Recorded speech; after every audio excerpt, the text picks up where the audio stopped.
Welcome back, I'm DRN and this is Mechabellum. We're going into game 2 of this week's tournament. I unfortunately lost my first game, so I am right down here, right at the bottom. We're in 15th place. We're against zzSPDXZzz. I think he might be a sleepy speeder, or a speedy sleeper. Not sure which way around it is. Ooh, Amplify Specialist jumping out at me, but I don't like Mustang starts right now. Aerial Specialist tempting me yet again with Tarantulas, but I'm not going to fall for it. I'm thinking Missile Specialist. Am I? Yeah. I'm going to go with the early Stormcaller and the missiles for some tempo and a standard play, because I played an aggressive play last time. I was tempted by the Amp Core Hounds and Mustangs, but not quite there yet. Do we do the Fangs? Fangs in front, Fangs behind. I think the first set of Fangs have to be in front. Otherwise your units just die. Then we're going to go Arclight, drop them over here. Alright, these ones will come in from behind. There we go. Very far back and went with slow moving units. Oh no, he didn't choose these. I thought he picked more Void Eyes. I think if you're going to go Void Eye round 1, you might as well go energy absorption on them. I think you'd have to go Crawler here, because he sees my Stormcallers. Yes, they're the Crawlers. Drop them behind the tower and you're absolutely fine. A fairly sizable gap behind the tower though, interesting. Does that give them better timing? It might do, you know. I think I might have done them just 2 further back behind the tower to leave space for a set of Fangs behind the tower as well. Okay, going inside. Okay. Not sure why. It doesn't get the sort of filtering past the units or the towers, breaking them up, so there's just one big blob going straight into my Arclights. I guess he didn't know my Arclights would be on the inside. He didn't even know I had Arclights, so fair enough. But he's also let me lock onto the Tarantulas with my Stormcallers, which I think is a mistake, because you do not want your Tarantulas getting murdered by Stormcallers right at the start of the round. Void Eye's doing good work though, look at this! It hasn't taken energy absorption though, so they will get picked off by the Stormcallers and the Fangs. They won't get that life leech. Health regenerated. Yeah. So a good first round for us, just because of a slight misposition on those crawlers. I think he'll fix it with something in front next round. Ooh, I'm going to go with the Farseer, because I'm going to play fairly standard. I do want crawlers. And I'd have loved to have got another set of Fangs to bounce out over here, but never mind. We've got our missile drop coming in as well. A gap of 3 there. What do I want to do? I guess maybe put the crawlers here to avoid the missile hitting everything. But I'm still going to go for the missile over here, like so, because I'm going to call your bluff and assume you're going to put more crawlers there. 100 left over. Do I want to take anything up at the tower? I could take attack and damage up. Or health up as well. Or instead, I could take armor on the Arclights, but instead I'm going to float 100. So that next round I could take Arclight range and still drop 2 units. So I'm going to sit on 100. Did I get lucky? He went absorption. Didn't get lucky. Did go for more crawlers. But didn't put them behind the tower. Okay, so fairly sensible then. Farseer coming forward quite fast. Just have one of the Stormcallers on it and my own Farseer connects. We will need more Arclights, and we will need Arclight range next turn. His Farseer goes down to our Farseer, that's a good sign for us. But his Void Eyes will be absorbing life back, but I don't think it'll be enough with this much firepower coming through. Yes, the Farseer doing good work for us. Okay. Good damage as well, look at that. Incendiary Bomb, Photon Cutting. I think you have to go Incendiary Bomb here. Even if he does shield it, it's not the end of the world. He's got his big Sabertooth this turn. We're going to go Arclight range. 2 more Arclights, and then level up these guys. I think this is where the fire comes down, but if it hits us, it hits us. I'm not going to bother shielding it, because the shield couldn't be saved anyway. I think I will missile these guys off. These guys? These guys. These guys. These guys. These guys. Because I reckon there's a chance there's a shield here and a shield here. We shall find out. I think this fire might be a little bit too far forward. Yeah, I'm going to fire a little bit deeper. A little bit shallower, sorry. From our perspective. Because I think there's a chance he shields here to try and cover like crawlers here, assuming I'm going to do this missile play again. We'll find out in a second though. Let's not forget to unlock units. Let's get Marksman unlocked. Don't have much anti-air as yet, but we do have the Farseer. Right, fire here? No, didn't go with fire. Wow. Mobile beacon crawls at the front to distract our Stormcallers. Good call. No shields. The fire feels a bit brutal. Sorry, dude. I'm playing Spellabellum while you're playing Mechabellum. Really sorry. It's just the way Missile Specialist works. Sorry I hit the keyboard then with my mouse. I wasn't looking. Editing DRN curses your name. Fool of a toque. Ooh, big range Arclight is stuck on a Farseer, sadly. Why is our Farseer on the left side? I didn't see how it got there. One of our Arclights dies to crawlers nipping at the heels. Feels a bit wrong when that happens. But the rest of our Arclights are standing strong. Can we save this Arclight and get more damage in? Yes, we can. That's an extra 100 of health. Right. It's a fairly short round anyway. He's already at half health. Wow. Regen. If he was level 2, I'd have gone with the regen module.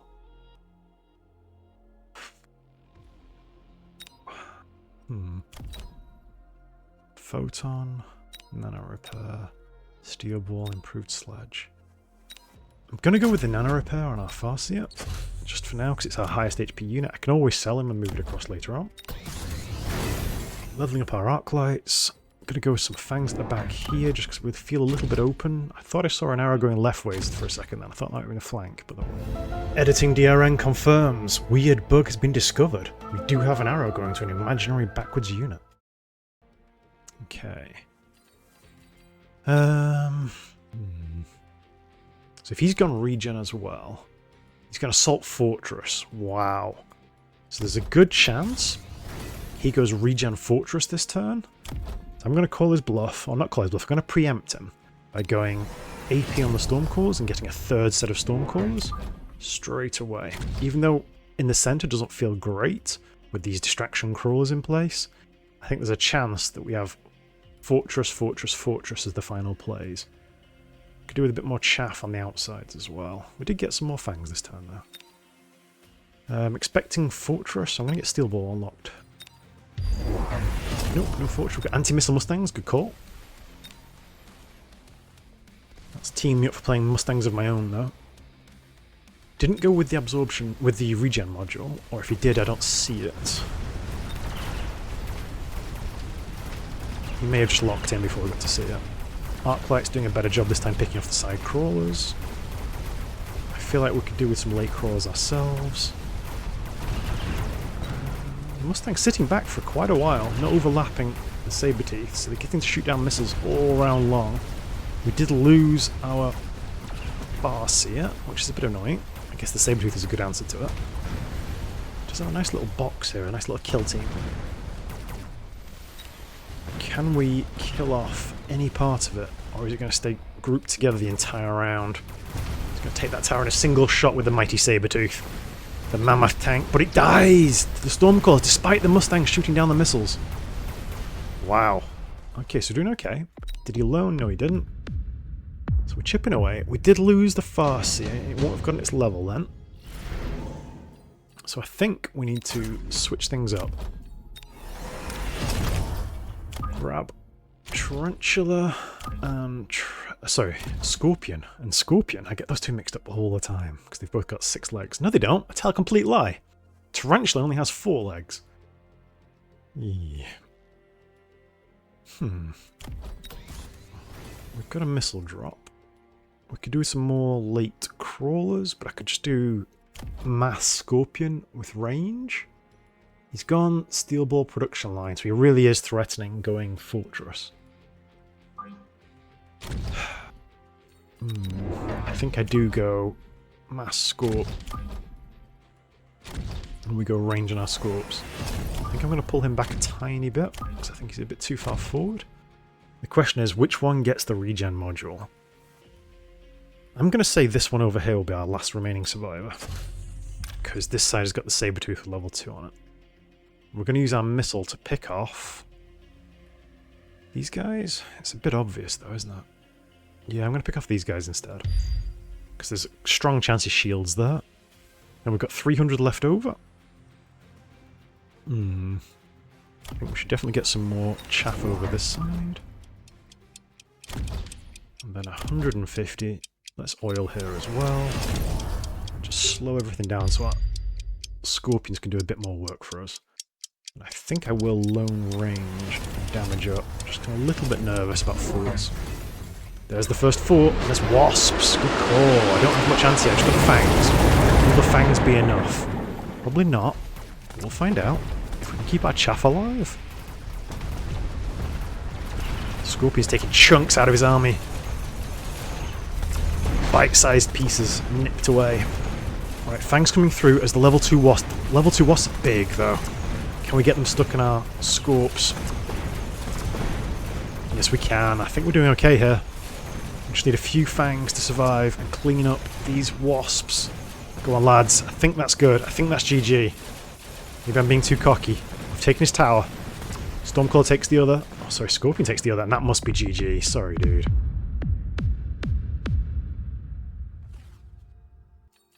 Ooh, typo.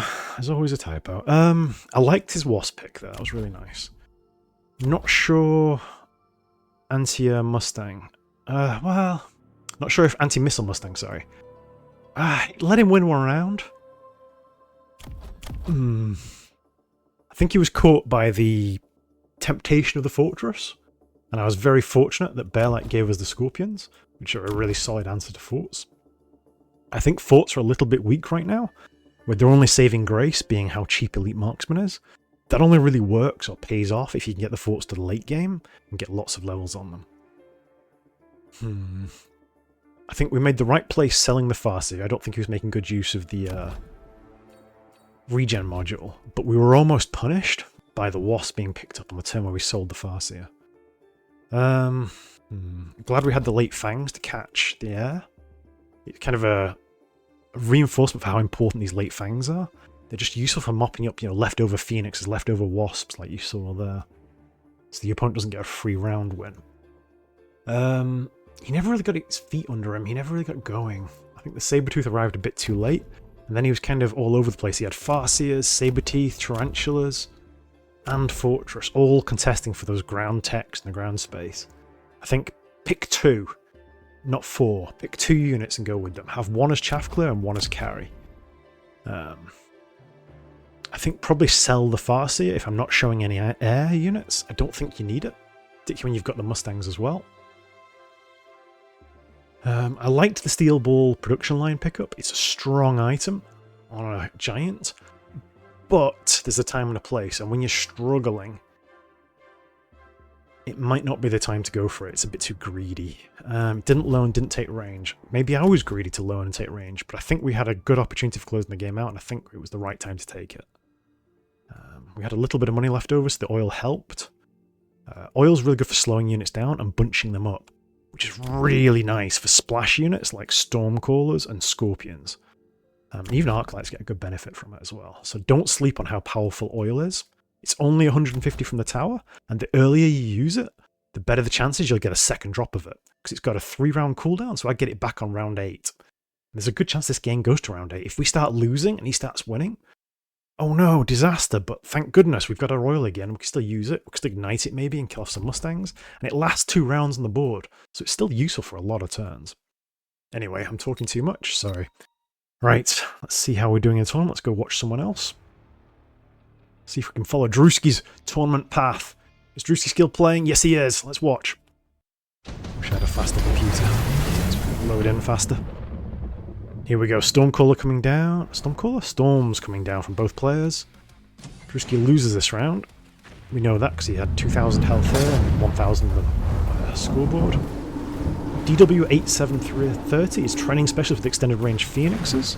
More vulnerable to the storm because he's got the flying units. Druski also has extended range phoenixes. Doesn't have any actual phoenixes. Okay. Big rhino walking through. Does not care about the incoming fire. Druski relying on those Mustangs yet again. He's got a good damage item on it and range. It's already level 3. But these are big arc lights. Level 4 arc lights. Backed up by Stormcallers and Phoenixes. It's a solid board here. Can he save the shields? Come on, Druski, save your shields. Yes, he can. Okay. Whew. Let's have a look at the cards offered. We're going to see an insta-pick because we came in partway through the round. Ooh. I think my instinct here is DWP should go Vulcan, and I would have said Scorpion for Druski, but he's gone Fortress. That's okay. Because I like Scorpion into... Oh, we have Raidens on the board. Wow, okay. He's threatening tons of air just for a one-round closeout. Druski could get massive value if he clicks air specialization on the Mustangs, but he doesn't make the read. Unlucky. Yeah, I think I wouldn't have predicted my opponent to take Raiden if he's already got millions of Phoenixes. And anti-air isn't that useful versus Phoenixes if they're already sitting so far back. By the time you get onto them, you've already cleared everything on the ground anyway. We're just going range 4. Tricky, isn't it? Because these Phoenixes, 195 meter range, actually outranges the Fortress anti-air barrage by a margin. Look at that, only 170 meters on it.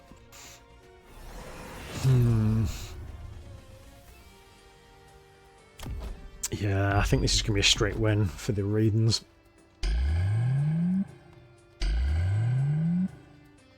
We'll see, though. Decent oil. 1 unit of tanks. 2 units of tanks, sorry, tell them right. What are we going to see here? Does the oil slow down the fort? It's already standing still, static in range and shooting because it's got such long range, 155 meters. Druski has taken temporary range at the tower. His opponent has as well, but his opponent hasn't loaned. So even if DW 8730 didn't win this round, he'd be at an advantage. But I've got a sneaky feeling he's going to win this round. Just from the GG well playeds coming out. It's all on the Mustangs. Can the Mustangs hold? No, they're dying. The Mustangs are falling one by one. And there's still thousands of Phoenixes left in the air. There's no anti-air left. It's closed. Yeah. I wouldn't have expected the Raidens myself either. I would have expected Scorpion, which is why I think Druski took Fort with range. He was making the predicts that Scorpion would come out. No, I predicted Vulcan, actually. And I guess Fort beats Vulcan as well. Because if you see your opponent with lots and lots of Mustangs, you're like, oh yeah, I'll take the Vulcan. But that's what the mind games is. Sometimes picking the best thing is not the best thing, because your opponent predicts it. Sometimes it's best to go with the second best. You know, like when you're using a spell, you don't necessarily aim for the best target. Sometimes you go for the second best target. So your opponent doesn't shield it.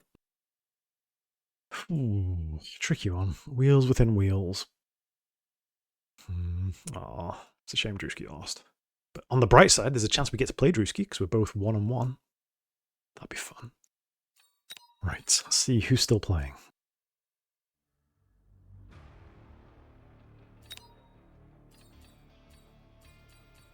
Oh.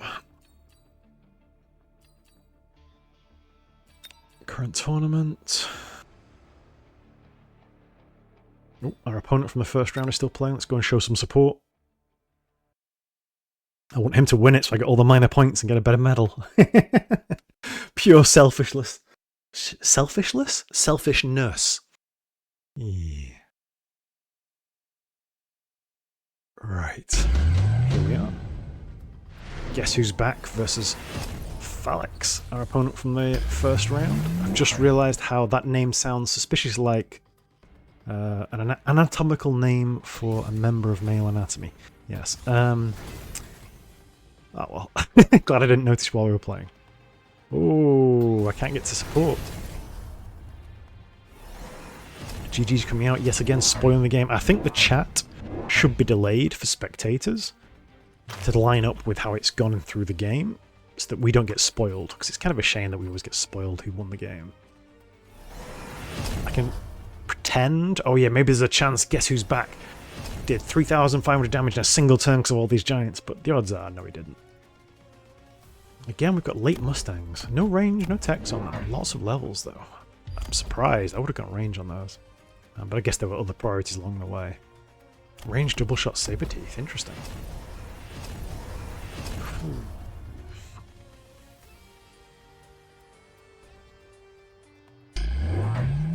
Lone range coming out from Guess Who's Back.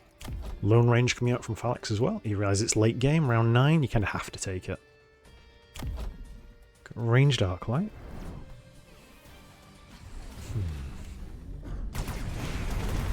Ooh. big missile pick-off.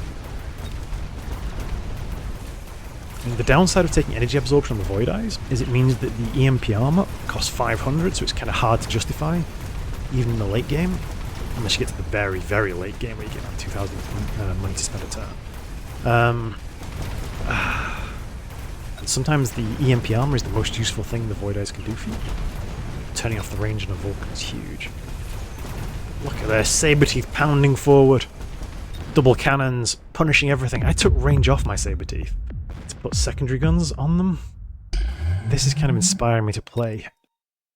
Saber-Tooth. Oh, Phalanx wins the game comfortably. Improved Saber-Tooth. Wow, okay. Extra health and attack interval, but increased recruitment cost. Huh. And you went all in on it and it worked. With just a couple of Vulcans, which I'm guessing came from the unit cards. Wow. These melting points look a little bit too far forward, but I guess if he's worried about being outranged, no, he's not.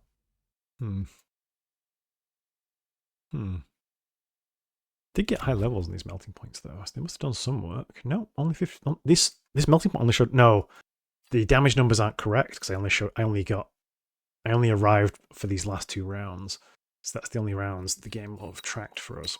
Okay, sorry, I forget. Oh, we advanced to the next round. We have 1 minute to go to the next round. 58, 57, 56, 55. There we go. Editing DRM will be in sync. We're currently 11th. Who's our next opponent going to be? There's a chance we get Druski. I can't see other people's medals. I'm sure other people have got medals here. There's no way no one else here has medals. Well, thank you for watching as always.